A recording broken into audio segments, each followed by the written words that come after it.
See them hype with money and clothes and car. Some are run down for you. Ouais, tu peux enlever parce qu'il n'y a pas de fenêtre. Oh God. Ah bon? On va jamais trop là. C'était là qu'il a fait. Eh ben, il est pas bon. Si, bon. Bref, les goûts et les couleurs. Bon, c'est quand tu veux. Ouais, justement. Eh ben, c'est quand je veux. Parce que, bienvenue, bonjour à tous. Allez. Bon.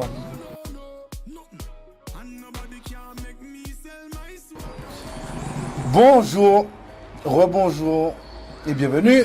Explorateur entrepreneur, je m'appelle Noncha. Je vais déposer ça. Je m'appelle Noncha, donc comme vous le savez déjà. On va à la rencontre d'entrepreneurs, de porteurs de projets, de cadres, d'employés aussi, ou de tout simplement de personnes qui se bougent et qui font les choses et qui avancent tous les jours. Donc aujourd'hui, Madame Jean-Marie Charlotte, je le dis d'une telle manière parce que c'est un cas, mais on va la laisser se présenter. Charlotte. Je m'appelle Jean-Marie Charlotte, voilà. Qui ça qui a là? Où est le cas? On le cherche. Charlotte. Où est le cas? Calme-toi. Où est le cas? Calme-toi. Dis ça. Je sais pas, je trouve pas qu'il y a un cas. Donc, Charlotte, qu'est-ce que tu fais de ta vie? Raconte-nous un peu. Tu es hyperactive, tu fais des trucs, tu fais.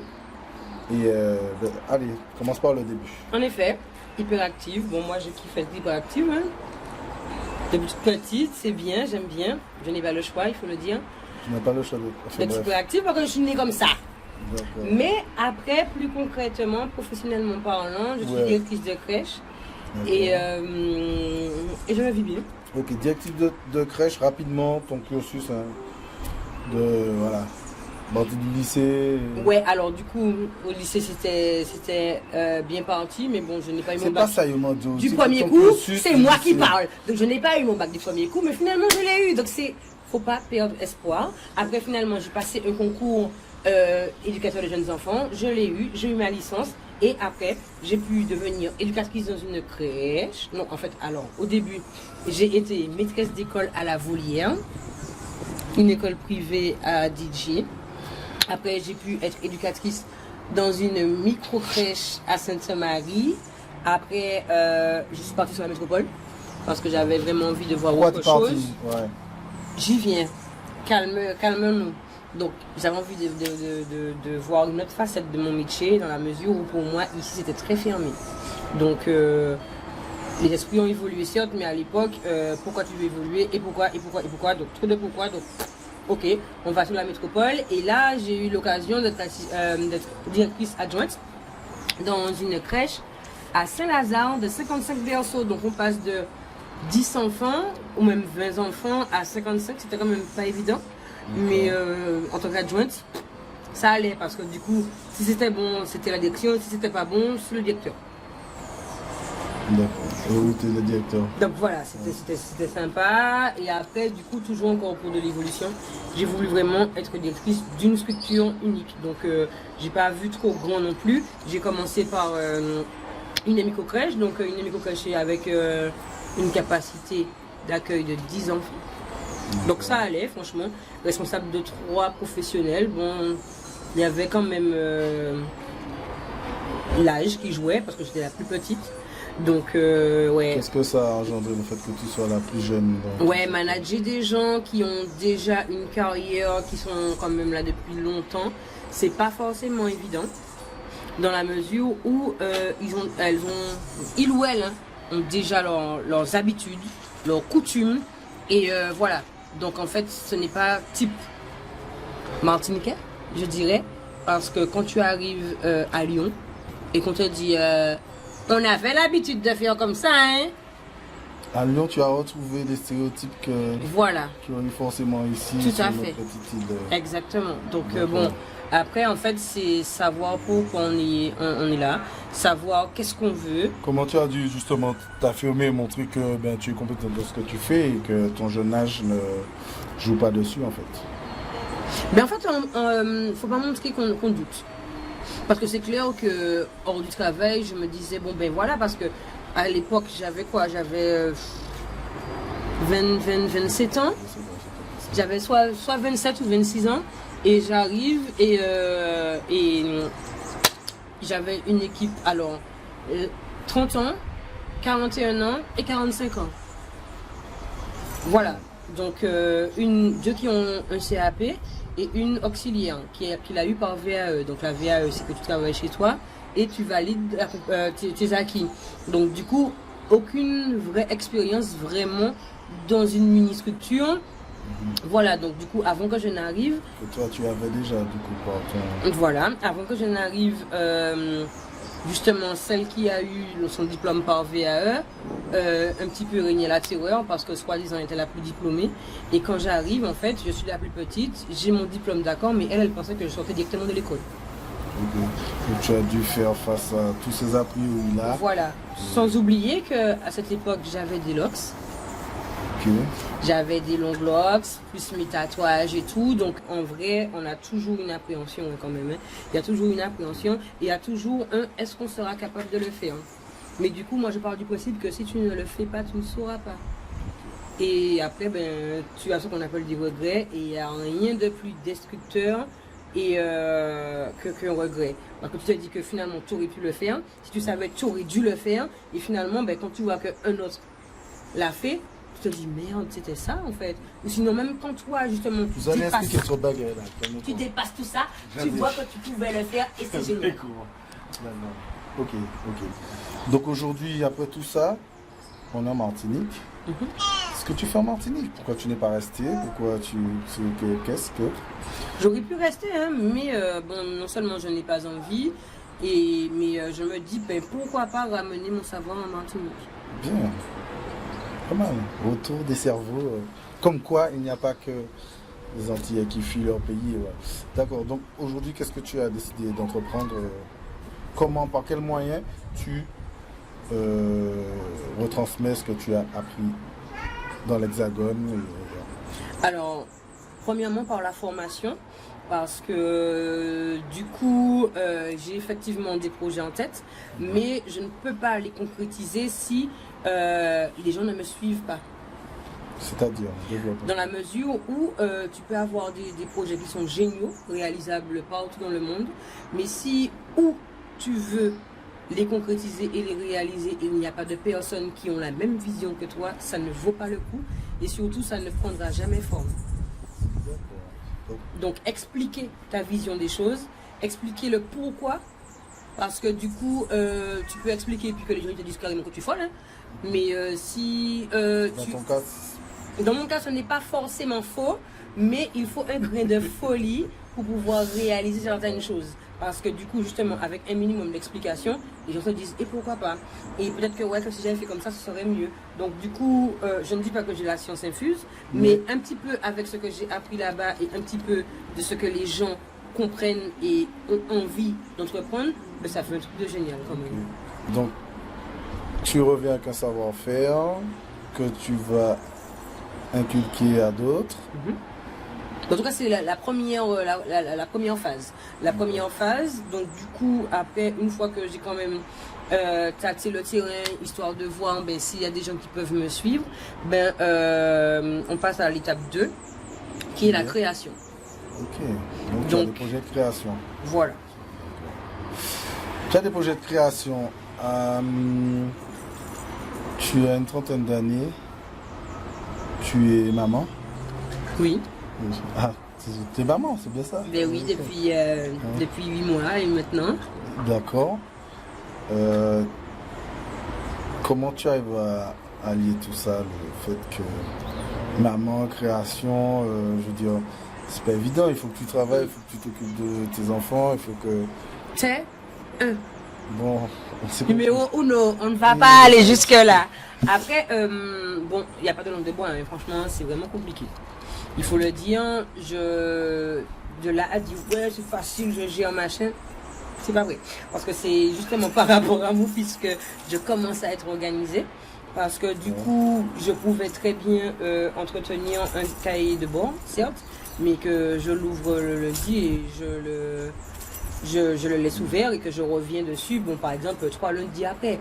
Sachant que, bon, il y a beaucoup de distractions, il y a ceci, il y a cela. Je ne dirais pas qu'il y a moins de distractions, mais il y a des priorités. Par exemple, lorsque je travaille le soir jusqu'à minuit, parce que bon, je suis plus à l'aise le soir quand même. Hein, lorsque je travaille le soir jusqu'à minuit et que mon fils, ben, le matin, à 6 heures, il se réveille et il a envie de jouer ou de boire ou de faire sa vie, quoi, d'enfant de 8 mois.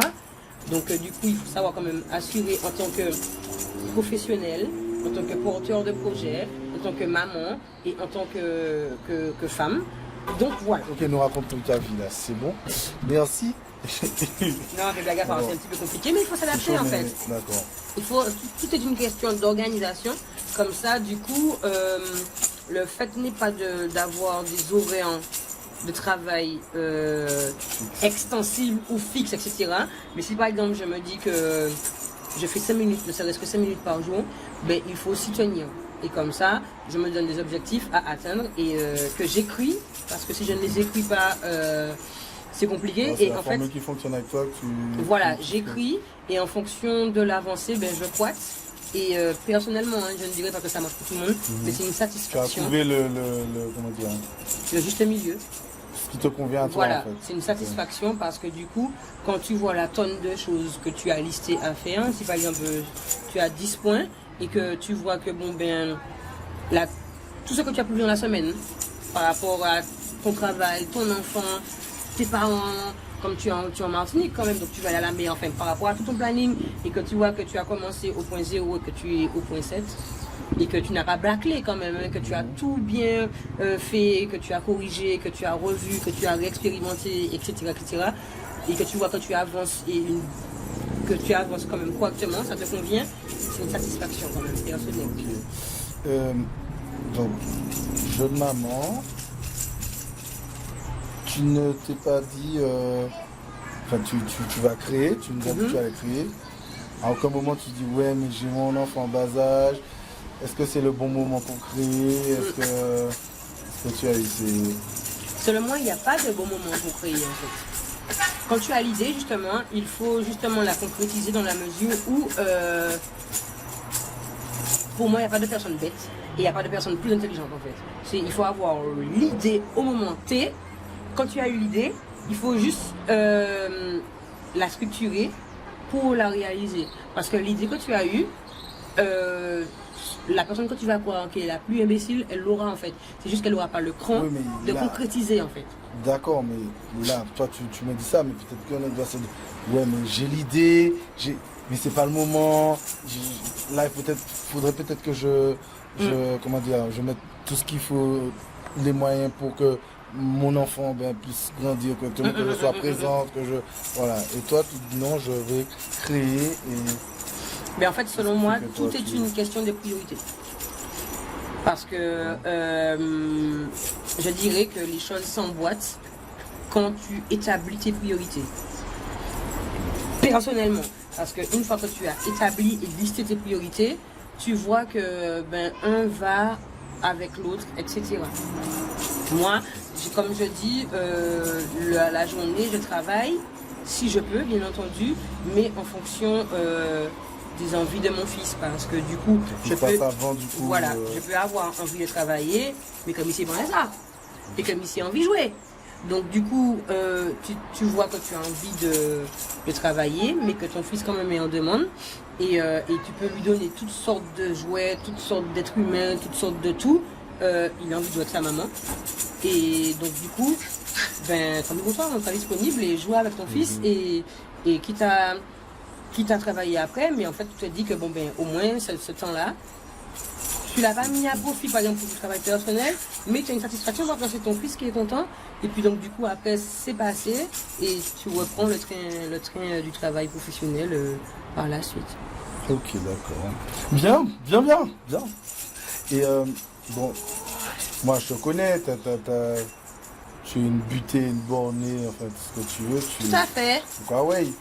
Mais comment, selon toi, il est possible de développer ça, d'avoir toujours ces objectifs-là, toujours de faire ce qu'on a prévu, toujours d'aller, de garder le cap, en fait. Comment tu pourrais développer ça, décrire ça en fait? Je ne sais pas. Là, Chez faut- toi, c'est faut le inné, c'est dire. comme ça, tu le Non, fais. c'est pas inné parce que du coup, nous sommes êtres humains.